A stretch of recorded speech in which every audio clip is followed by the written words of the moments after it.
Bonjour à tous, je suis ravie de vous retrouver pour ce nouveau face-à-face. Aujourd'hui, j'ai à mes côtés le navigateur Loïc Pochet.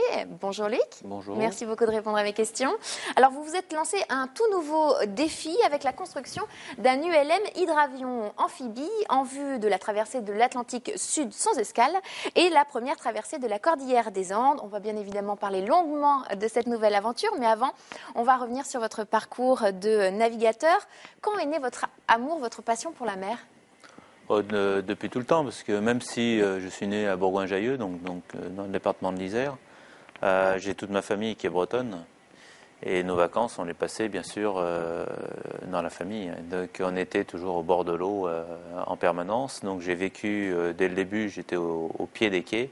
Je regardais ces bateaux partir et bien sûr un jour, j'ai largué les amarres. Voilà, j'ai fait partie des navigateurs. Vous avez navigué pendant près de 20 ans. Quels sont vos plus beaux souvenirs? Qu'est-ce que vous gardez de cette période? La période la plus riche, c'est à chaque fois que les rencontres avec les différentes personnes, que ça soit avec Kersozon qui m'a formé, ou Tabarly, ou Florence Artaud, tous ces gens-là, ou Patrick Morvan, Malinowski. C'est vraiment des gens qui ont une telle richesse qu'à chaque fois qu'on les approche et qu'on a la chance de travailler avec eux, on les découvre d'une façon un peu plus précise, un peu plus profonde. Et c'est vraiment un bel enrichissement personnel. C'est pas du tout un sport solitaire comme on peut le croire. On est en solitaire sur le temps des compétitions, mais il faut bien se dire qu'on a tellement de monde autour de nous qu'on ne pourrait jamais réussir à monter des projets aussi lourds et aussi importants sans une équipe derrière nous, de toute façon. Et au niveau de votre palmarès, quels sont vos plus beaux souvenirs, vos plus belles victoires? C'est du travail d'équipe, donc ça a jamais été. J'ai jamais pris une victoire en solitaire pour moi toute seule.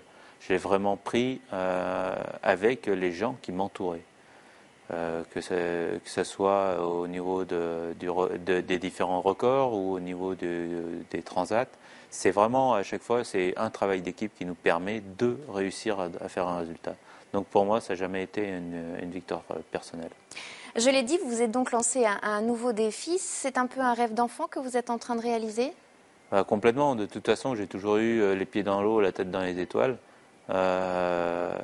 Malheureusement, mon cursus scolaire ne m'a pas permis d'aller dans les étoiles, mais parce que j'ai quitté très tôt l'école. J'avais pas compris à l'époque que pour aller dans les étoiles, il fallait être bon à l'école. Mais c'est vrai que dès le plus jeune âge, j'ai posé les fesses dans un avion. Je faisais même le mur à l'époque pour aller à l'aéroclub, pour aller nettoyer les planeurs, pour faire des heures de vol en avion. Donc, à l'âge de 16 ans, à 15 ans, j'étais déjà dans les avions, quoi. Votre cœur balance entre la mer et l'air? Oui, c'est pour ça que je suis en hydravion d'ailleurs. Parce que l'hydravion, c'est quoi? C'est tout simplement le premier lien qui a relié par la voie des airs deux continents. Il faut bien ne pas oublier que 70% de la planète est constituée d'eau. Donc il y a énormément de choses à faire avec les hydravions. En France, on est en